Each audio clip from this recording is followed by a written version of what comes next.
Santosh Avadhoot sir यांना आपले विचार मांडण्यासाठी विनंती करते. सन्माननीय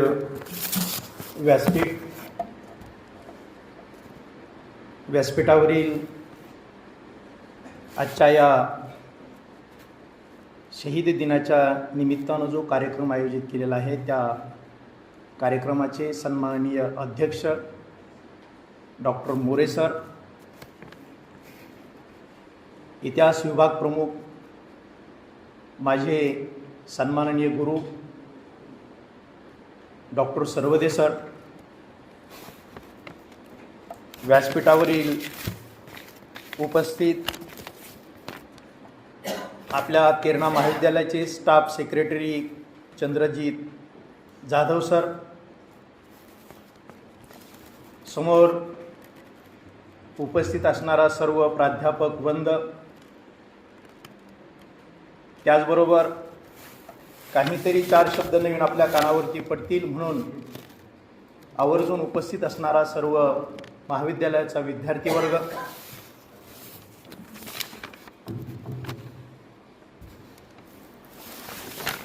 या ठिकाणी सर्वप्रथम 23 मार्च 1931 मध्ये इंग्रजांनी भगतसिंग, सुखदेव आणि राजगुरू यांना फासावरती चढवलं. त्यांच्या प्रती मी सर्वप्रथम या ठिकाणी विनम्र अभिवादन करतो.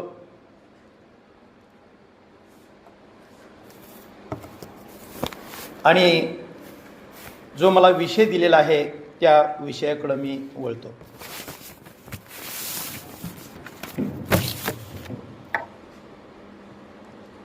भारतीय संस्कृतीमध्ये असं म्हटलं जातं की तमसो मा ज्योतिर्गमय, म्हणजे अंधारातून प्रकाशाकडे वाटचाल करणारी ही आपली भारतीय संस्कृती आहे. या भारतीय संस्कृतीमधील एक महान व्यक्तिमत्व म्हणजे स्वामी विवेकानंद. स्वामी विवेकानंद असं म्हणतात, ज्ञान म्हणजे मानवी जीवनाचं सार आहे. ज्या आजच्या विद्यार्थ्यांना गरज आहे, कारण या पृथ्वी तलावरती ज्ञानाला दुसरा पर्याय कोणताच नाही. म्हणून जीवनामधलं सगळ्यात मोठं जर सार कोणतं असेल तर ते म्हणजे ज्ञान आहे, हे स्वामी विवेकानंदांनी आम्हाला सांगितलेलं आहे. या स्वामी विवेकानंदांचं मूळ नाव नरेंद्र दत्त आहे. या स्वामी विवेकानंदांचा जन्म 12 जानेवारी 1863 मध्ये पश्चिम बंगालमधील कोलकाता या ठिकाणी विश्वनाथ बाबू आणि भुवनेश्वरी या 2 दाम्पत्याच्या पोटी झाला. पेशानं या नरेंद्र दत्त यांचे वडील वकील होते. मात्र जरी ते पेशानं वकील असले तरी ते दोन्ही दाम्पत्य दुःखितांबद्दल कण वासणारं होतं. नरेंद्र दत्त यांचा आणि त्यांच्या आईवडिलांचा जर इतिहास पाहिला तर त्या इतिहासामध्ये अनेक ठिकाणी गोरगरिबांना मदत केल्याची उदाहरणं ही पाहायला मिळतात. पेशानं वकील म्हटलं की आपला पाहण्याचा दृष्टिकोन थोडासा बदलतो, परंतु हे दाम्पत्य तसं नव्हतं. गोरगरिबाविषयी कण वासणारं होतं आणि या दाम्पत्यानं नरेंद्र दत्त यांच्यावरती खूप चांगले संस्कार केले. कोणतेही आईवडील आपल्या मुलावरती खूप चांगले संस्कार करत असतात. समोर बसलेले विद्यार्थी, या विद्यार्थ्याचे सुद्धा आई वडील त्यांच्यावरती चांगले संस्कार करतात आणि प्रत्येकाला वाटत असतं पुत्र व्हावा ऐसा गुंडा, त्याने लावावा त्रिलोकी झेंडा. स्वामी विवेकानंद सारखे गुंडा होतात. गुंडा म्हणजे काय?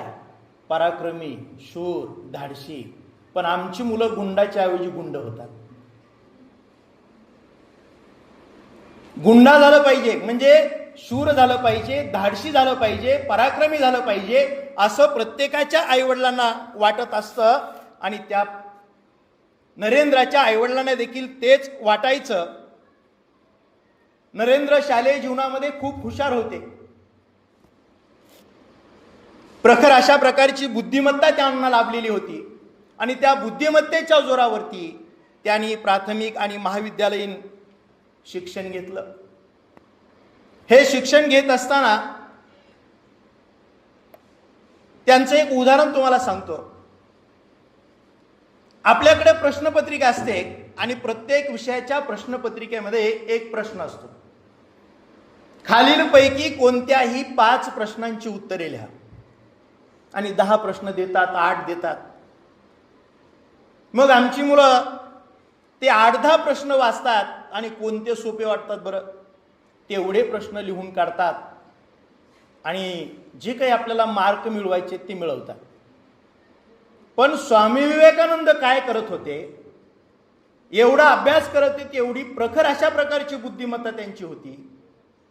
दिलेले सगळे प्रश्न ते लिहून काढायचे आणि शेवटी लिहायचं टीप कोणतेही 5 तपासा. किती आत्मविश्वास आहे. हे आव्हान आपल्या गुरूंना अभ्यासातून देणारे हे स्वामी विवेकानंद होऊन गेले. या स्वामी विवेकानंदाप्रमाणे आपल्याकडे आत्मविश्वास निर्माण करणं गरजेचं आहे. हे आपण शिकलं पाहिजे. स्वामी विवेकानंदांचे विचार, स्वामी विवेकानंदांच्या विचारातून आपण काय प्रेरणा घ्यावी, तर स्वामी विवेकानंदांकडे जो आत्मविश्वास होता तो आत्मविश्वास खरं म्हणजे आपल्यामध्ये निर्माण झाला पाहिजे. स्वामी विवेकानंदांनी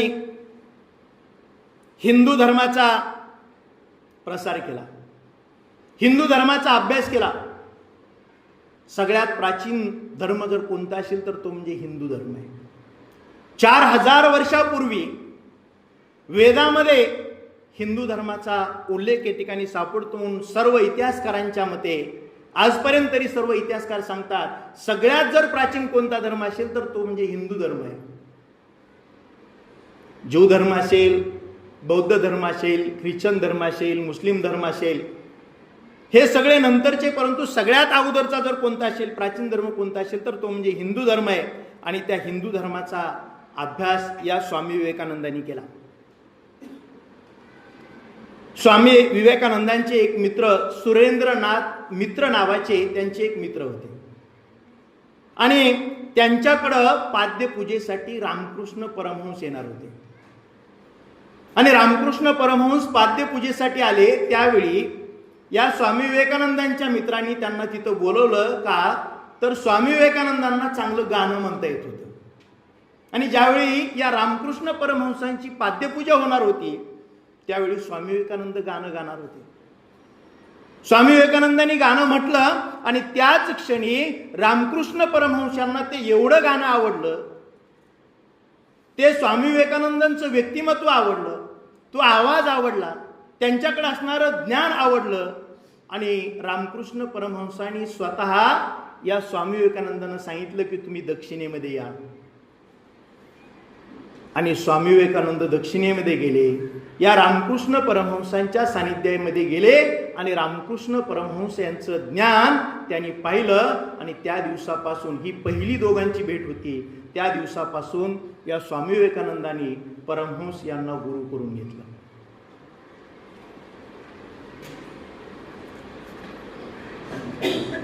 खूप अभ्यास केला,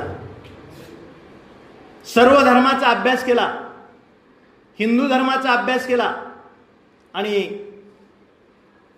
अभ्यास केल्यानंतर सगळ्यांना माहीत असणारी 1883 मध्ये अमेरिकेतील शिकागो या ठिकाणी जागतिक स्तरावरची धर्म परिषद भरली होती. या जागतिक स्तरावरच्या धर्म परिषदेसाठी आपल्या भारताचं प्रतिनिधित्व करण्यासाठी या स्वामी विवेकानंदांनी तिथं जावं अशा प्रकारची इच्छा अनेकांनी व्यक्त केली.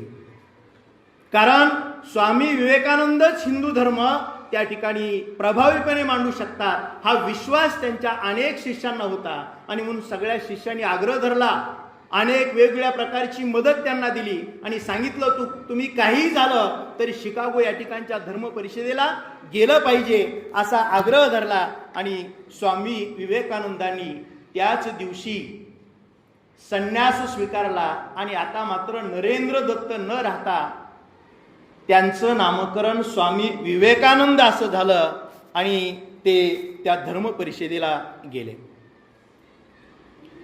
धर्म परिषदेला गेल्यानंतर जगातल्या अनेक देशातले धर्मगुरू, ज्ञानी, तत्वज्ञ या धर्म परिषदेला उपस्थित होते. त्यामध्ये स्वामी विवेकानंदांचं व्यक्तिमत्व पाहून त्या ठिकाणचे अनेक लोक प्रभावित झाले. स्वामी विवेकानंदांचं ज्ञान पाहिलं आणि प्रभावित झाले. आणि अवघ्या 40 वर्षाचा असणारा, आता तत्वज्ञ म्हणल्यानंतर खूप ज्येष्ठ असतात, स्वामी विवेकानंद त्यावेळी अवघ्या 40 वर्षाचे होते. आणि स्वामी विवेकानंदांना व्याख्यान देण्यासाठी त्या परिषदेमध्ये ज्यावेळी उभं करण्यात आलं त्यावेळी स्वामी विवेकानंदांनी आपल्या व्याख्यानाची सुरुवात केली. त्यावेळी त्यांनी पहिलं वाक्य उद्गारलं, sisters and brothers of America. हे जगात कोणालाच माहीत नव्हतं की अशा प्रकारचं वाक्य उच्चारणारे हे स्वामी विवेकानंद जगात पहिले होते. या वाक्याबरोबर ते वाक्य अमेरिकेतल्या आणि जगातल्या सगळ्या त्या ठिकाणी उपस्थित असणाऱ्या लोकांना एवढं आवडलं, टाळ्यांचा कडकडाट झाला. कारण दुसऱ्या कानाकोपऱ्यातून आलेले एक व्यक्तिमत्व आम्हाला बंधू आणि भगिनी म्हणतंय, एवढी जवळीकता निर्माण केली. त्यांच्या हृदयाचा ताबा घेण्याचं काम स्वामी विवेकानंदांनी केलं. टाळ्या बंद होत नव्हत्या. स्वामी विवेकानंद शांत करत होते. बराच वेळ टाळ्या वाजत होत्या आणि नंतर टाळ्या कशा तरी बंद झाल्या. आणि खऱ्या अर्थानं भारताचं प्रतिनिधित्व तिथं करत असताना, त्यावेळी इंग्रजांचं राज्य होतं, भारताकडे बघण्याचा दृष्टिकोन असा होता, अज्ञानी लोकांचा देश म्हणून बघितलं जायचं, रानटी लोकांचा देश म्हणून बघितलं जायचं.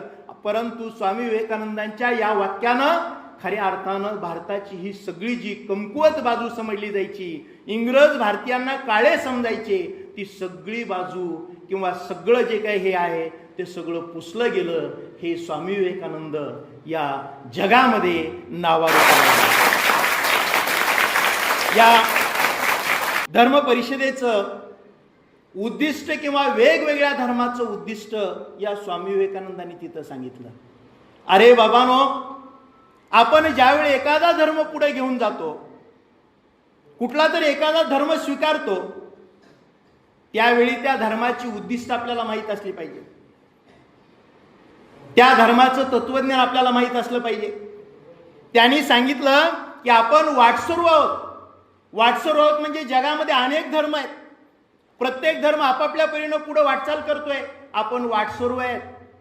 या जगामध्ये आपण एकमेकांचा दुजाभाव करत बसायचं नाही. आपण एकमेकांचे पाय ओढण्याचा प्रयत्न करायचा नाही. आपण सगळे एक आहोत. आपल्याला लढायचंय आणि सगळ्यांनी एकत्रित मिळून लढायचंय. ते कुणाच्या विरोधामध्ये? तर अधर्माच्या विरोधामध्ये आपल्याला लढायचंय. आम्ही सुद्धा धर्म आणि त्याचबरोबर जाती वाढवण्याचा प्रयत्न करतो. वर्षभरातून अनेक जयंत्या साजऱ्या करतो, त्या नाचून साजऱ्या करतो. अरे बाबा, धर्म वाढवायचा असेल, जात वाढवायची असेल, एखाद्या महान व्यक्तिमत्वाचं स्मरण करायचं असेल तर नाचून स्मरण न करता वाचून स्मरण केलेलं किती चांगलं असतं. अगोदर धर्म वाचा. आम्ही मात्र वाचण्यापेक्षा डीजेच्या तालावरती नाचतो आणि आम्ही धर्म वाढवण्याचा प्रयत्न करतो. हे साप चुकीचं आहे. 2 वर्ष स्वामी विवेकानंद त्या ठिकाणी गेल्यानंतर अमेरिकेत राहिले. कशासाठी 2 वर्ष अमेरिकेमध्ये राहिले? तर अमेरिकेमधल्या लोकांना ज्ञान देण्यासाठी. एका व्यक्तीनं स्वामी विवेकानंदांना एक सल्ला दिला की स्वामी विवेकानंद, तुम्ही खूप हुशार आहात, तल्लख बुद्धिमत्तेचे आहात. तुम्ही काय करावं? जगाची भ्रमंती करावी आणि जगामधील ज्या ज्या देशामध्ये तुम्हाला काय काय ज्ञान घेता येईल, जे जे चांगलं घेता येईल ते तुम्ही घ्यावं आणि आपल्या भारतात आणून ते द्यावं. स्वामी विवेकानंदांनी शांतपणे उत्तर दिलं, तुमचा सल्ला चांगला आहे, परंतु मी जगाचा दौरा या पृथ्वी तलावरच्या सगळ्या देशामध्ये नक्की फिरेन, पण कशासाठी? ज्ञान घेण्यासाठी फिरणार नाही, ज्ञान देण्यासाठी फिरेल. हा आत्मविश्वास होता. माझी जी भारतीय संस्कृती आहे, 4000 वर्षापूर्वीची माझी भारतीय संस्कृती आहे, या माझ्या भारतीय संस्कृतीमध्ये खूप मोठं ज्ञानाचं भांडार आहे आणि मी ज्ञान घ्यायला का जाऊ? मी ज्ञान जाईन ते द्यायला जाईन, असं उत्तर स्वामी विवेकानंदांनी त्या ठिकाणी दिलं. आत्मविश्वास दिसून येतो. हा आदर्श आपण खरं म्हणजे घेतला पाहिजे. जसं संत रामदासांनी सांगितलं, जे जे आपणास ठावे ते ते दुसऱ्यास सांगावे, शहाणे करून सोडावे सकळ जन. तसं स्वामी विवेकानंद सुद्धा म्हणाले, जे माझ्या देशामध्ये आहे ते माझ्या देशातलं मी बाहेर देशामध्ये देण्यासाठी जाईन, मी घेण्यासाठी मात्र जाणार नाही. आता बऱ्याच वेळेला असं होतं की समोर बसलेले विद्यार्थी म्हणतील, काय आता स्वामी विवेकानंदाचे एवढे मोठे विचार आम्ही कधी ऐकावे आणि कधी आत्मसात करावे? स्वामी विवेकानंद कुठं आणि आम्ही कुठं? पण एक गोष्ट लक्षात ठेवा, प्रयत्न केल्यानंतर प्रत्येक गोष्ट मिळत असते. प्रयत्नवादी असायला हवं. जो मुलगा कलेक्टर होण्याचा प्रयत्न करतो तो एक दिवस कंडक्टर तर निश्चितच होतो. म्हणून प्रयत्नवादी असलं पाहिजे, प्रयत्न केला पाहिजे. परंतु गंमत अशी आहे की आमचं मन जे आहे ते आमचं मन चंचल आहे खूप. आता एखाद्या सराने अभ्यास सांगावा, उकेरडे सरांनी सांगावं काहीतरी मराठीचं ट्युटोरियल पूर्ण करून आणा. आम्ही घरी जातो, घरी गेल्याबरोबर इथं ठरवतो जाताना, घरी गेल्याबरोबर काय करायचं, गेल्याबरोबर फ्रेश व्हायचं, थोडंसं खायचं आणि पहिल्यांदा उकेरडे सरांचं ट्युटोरियल पूर्ण करायचं. पण गंमत अशी होती, आमचं मन चंचल आहे. माणसाला मन नेहमी दोन असतात, एक नकारार्थी असतं आणि एक होकारार्थी असतं. आम्ही घरी जातो, घरी गेलं की आमचे विचार बदलतात. नाही, आता थोडंसं एक चित्रपट चांगला लागलाय टीव्हीवरती, तेवढा थोडा वेळ बघू, आणि तो झाल्याबरोबर सरांचं लिहून आणायचं. तो चित्रपटही संपतो, कुणाचा तरी मित्राचा मैत्रिणीचा फोन येतो, बऱ्याच दिवसातून आलेला असतो, निघतो आम्ही बाहेर, जाऊ आता, परत आल्यानंतर बसू.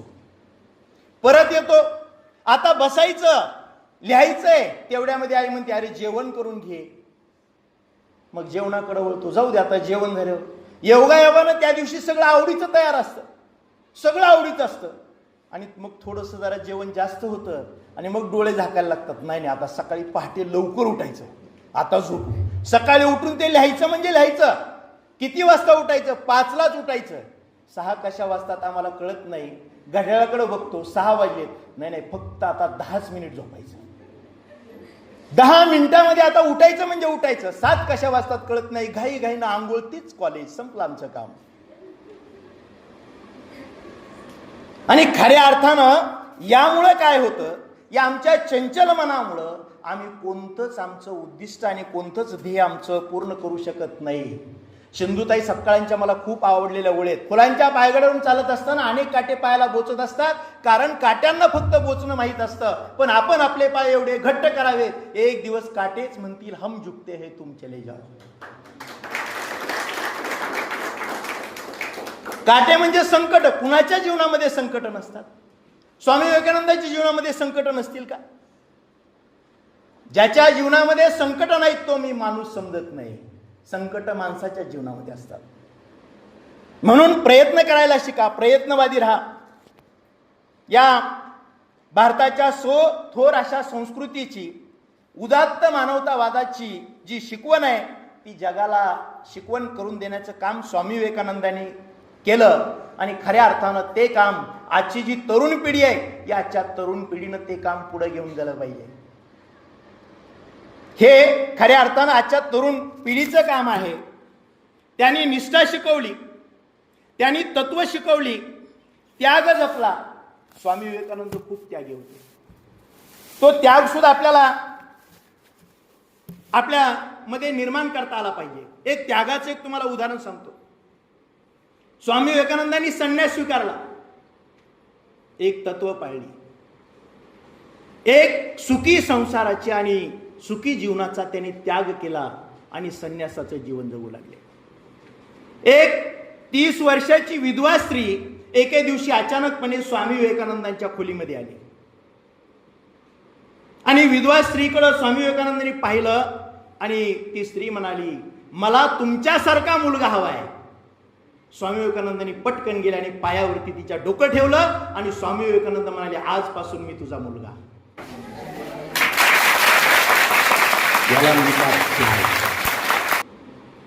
याला म्हणतात निष्ठा. या त्यागाची शिकवण स्वामी विवेकानंद देतात, निष्ठेची शिकवण स्वामी विवेकानंद देतात. ती कुठंतरी आपण जपायला शिकलं पाहिजे.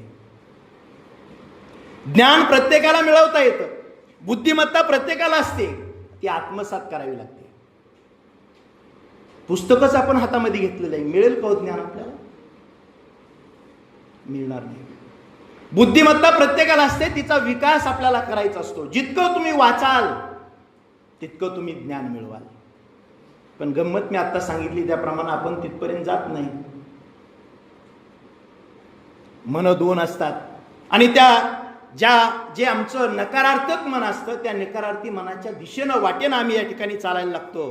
स्वामी विवेकानंदांनी खूप ज्ञान मिळवलं. एक मेरठ, उत्तर प्रदेशातील मेरठ नावाचं एक शहर इतिहासामध्ये प्रसिद्ध आहे. दिल्लीपासून साधारणतः 70 ते 80 किलोमीटरवरती असणारं हे मेरठ नावाचं शहर आहे. इतिहास प्रसिद्ध आहे. 1857चा जो स्वातंत्र्य समर, ज्याला विनायक दामोदर सावरकर स्वातंत्र्य समर असं म्हणतात, त्या 1857च्या स्वातंत्र्य समराची सुरुवात जर भारतामध्ये कुठं झाली असेल तर ती त्या मेरठ शहरापासून झालेली आहे. हे इतिहास प्रसिद्ध असणारं मेरठ नावाचं शहर आणि त्या मेरठ नावाच्या शहरामध्ये स्वामी विवेकानंद एकदा थांबले होते आणि त्या ठिकाणी थांबल्यानंतर त्यांचे असणारे शिष्य अखंडानंद नावाचे शिष्य होते. त्या शिष्यानी दररोज एका ग्रंथालयातून स्वामी विवेकानंदांना पुस्तक आणून द्यायची. स्वामी विवेकानंदांनी ती वाचायची आणि ती दररोज त्या ग्रंथालयामध्ये त्यांनी पोच करायची. आम्ही जर एखादं पुस्तक घेतलं तर आम्हालाच माहित नसतं घेतलं का नाही. त्या ग्रंथपालाने आम्हाला सांगावं लागतं, तुझ्याकडे हे पुस्तक आहे ते कधी टीसी काढताना आम्हालाच माहित नसतं आम्ही कोणतं पुस्तक घेतलं. नाही सर, हे पुस्तकच मी घेतलं नाही. आणि मग तिथं आमची सही बघितलं, लक्षात, हो हो बरोबर आहे, घेतलं असेल. घरी सगळं दप्तर चाळावं लागतं, कधी कधी पैसे भरावे लागतात. इतकं आमचं पुस्तकाकडे लक्ष असतं. पण स्वामी विवेकानंद 4, 5, 10 पुस्तकं, आज मिळालेली पुस्तकं दुसऱ्या दिवशी ते परत करत होते. आणि मग गंमत अशी झाली की अखंडानंद दररोज हे काम करायचे. आणि एके दिवशी अखंडानंद ज्यावेळी त्या ग्रंथपालाकडे गेले त्यावेळी ग्रंथपाल म्हणाले, काय करताय तुम्ही, पुस्तकं वाचताय का नुसती पानं उलटताय? दररोज एवढी पुस्तकं परत करताय? शांतपणे त्या अखंडानंदांनी ऐकून घेतलं आणि ते अखंडानंद स्वामी विवेकानंद जवळ आले आणि विवेकानंदांना सांगितलं, ते ग्रंथपाल असं असं मला म्हणाले. स्वामी विवेकानंद म्हणाले, ठीक आहे, काही हरकत नाही, मी उद्या तुझ्या बरोबर येईन. आणि मग ते स्वतः ग्रंथपालाकडे आले आणि ग्रंथपालांना म्हणाले की जी काही तुम्ही मला आजपर्यंत पुस्तकं दिली त्या पुस्तकामधलं मला काहीही विचारा. शांतपणे म्हणाले, कुठलंही काही विचारा, मी त्याचं उत्तर देईन. ग्रंथपालाला खोटं वाटलं, हे काय खरं, शक्य आहे का हे? आणि मग खरोखरच आपण थोडीशी परीक्षा घेऊया म्हणून त्या ग्रंथपालांनी काही पुस्तकातले काही प्रश्न विचारले.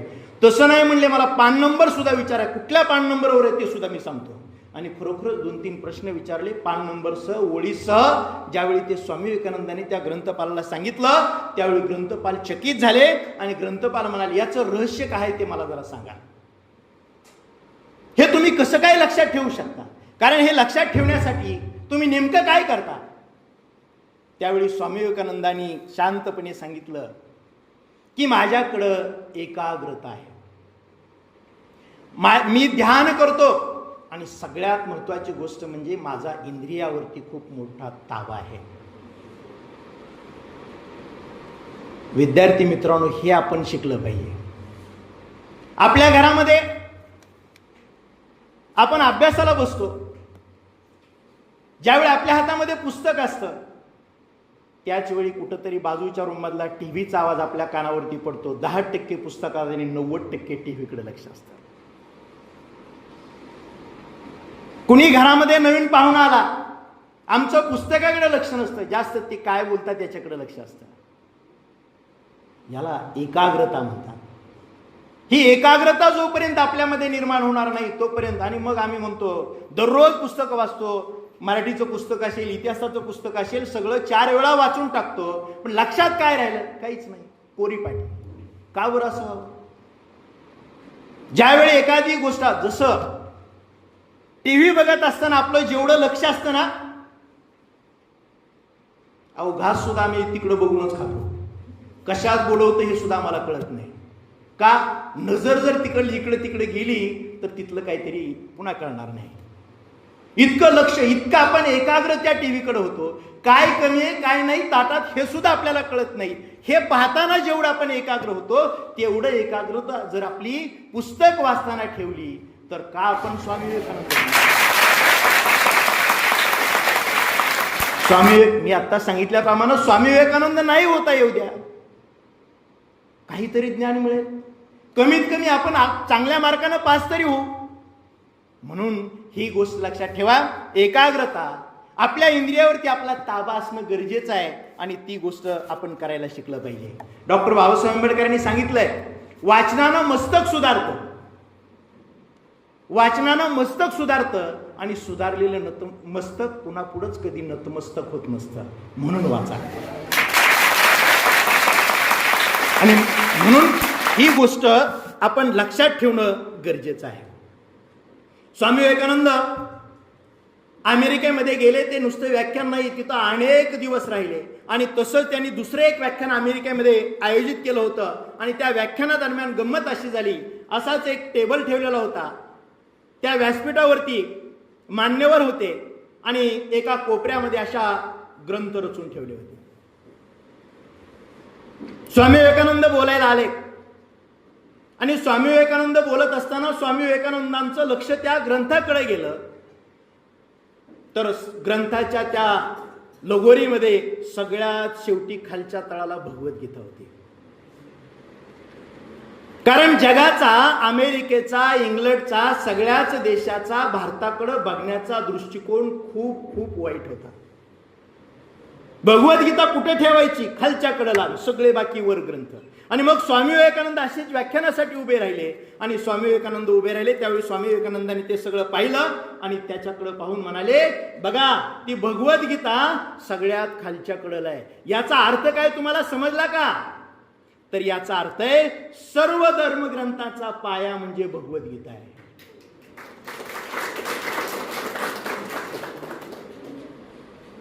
अहो एवढ्यावरती थांबलं नाही हो. अध्यक्षांच्या ज्यावेळी लक्षात आले, अरे हा भारताची भगवद्गीता आणि जगाच्या धर्मग्रंथाचा पाय आहे, उचला उचला बाजूला काढा. अध्यक्ष केले बाजूला काढलं, वरच्याकडे लावून ठेवले. बघा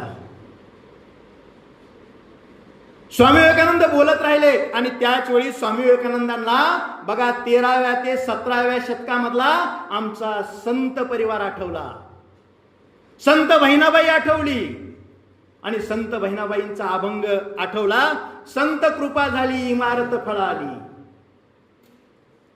नामातयाचा किंकर तेने रचिला आवार, संत एकनाथ खांब दिदला भागवत, तुका झाला शे कळस भजन करा सावकाश. काय विचार आहे.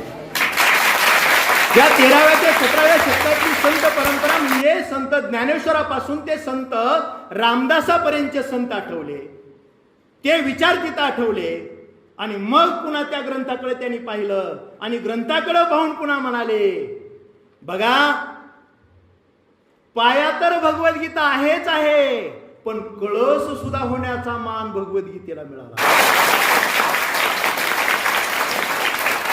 धर्मग्रंथामध्ये कळस होण्याचा भाग सुद्धा माझ्या भगवद्गीतेला मिळाला.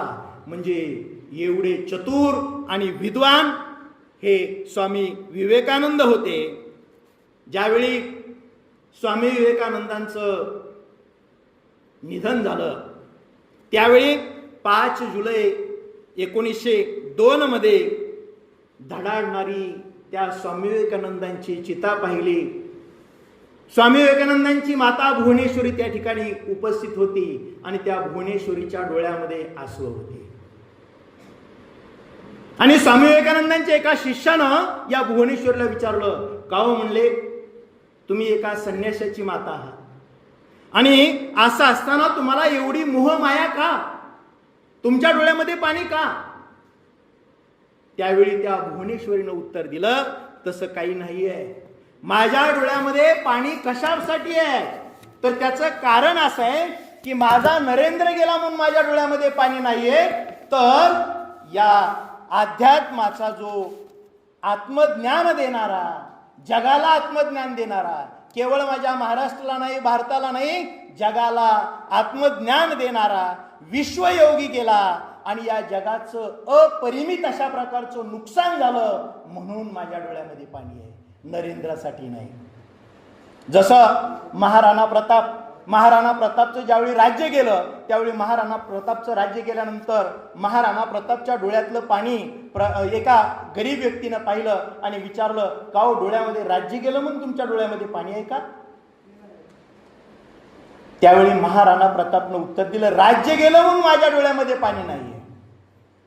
तुमच्यासारखे आता गोरगरीब माझ्याकडे आल्यानंतर द्यायला माझ्याकडे काही नाहीये आता, म्हणून खऱ्या अर्थानं मला त्यात ही जी दूरदृष्टी आणि ते विचार आहे, ते विचार आजच्या पिढीवरती, आजच्या तरुण मुलावरती रुजणं गरजेचं आहे. स्वामी विवेकानंद कन्याकुमारीच्या प्रचंड अशा मोठ्या खडकावरती एकदा ध्यानस्थ बसले आणि ध्यानस्थ बसल्यानंतर समोर त्यांना पाण्यावरती रामकृष्ण परमहंस त्यांचे गुरु दिसले. त्यांनी त्यांना दर्शन दिलं. त्याच खडकावरती आज स्वामी विवेकानंदांचं भव्य अशा प्रकारचं स्मारक आहे, कन्याकुमारीला ध्यान मंदिर आहे आणि ते आजही केवळ भारताला नव्हे तर जगाला प्रेरणा देण्याचं काम करत आहे. आणि आपण सुद्धा अशा प्रकारची प्रेरणा घेणं गरजेचं आहे. बराच वेळ झाला मी बोलतोय, मला बोलायला बरं वाटतंय, तुम्हाला ऐकायला बरं वाटतंय, परंतु कुठंतरी वेळेचं आणि काळाचं भान असलं पाहिजे. म्हणून मी समारोपाकडे वळतो. आज या ठिकाणी मला बोलावलं ते तेरणा महाविद्यालयाचे सन्माननीय प्राचार्य, इतिहास विभाग प्रमुख सन्माननीय डॉक्टर सर्वदे सर यांचे मी या ठिकाणी आभार मानतो. त्यांनी माझा या ठिकाणी सन्मान केला, त्याबद्दल त्यांचे मी आभार मानतो.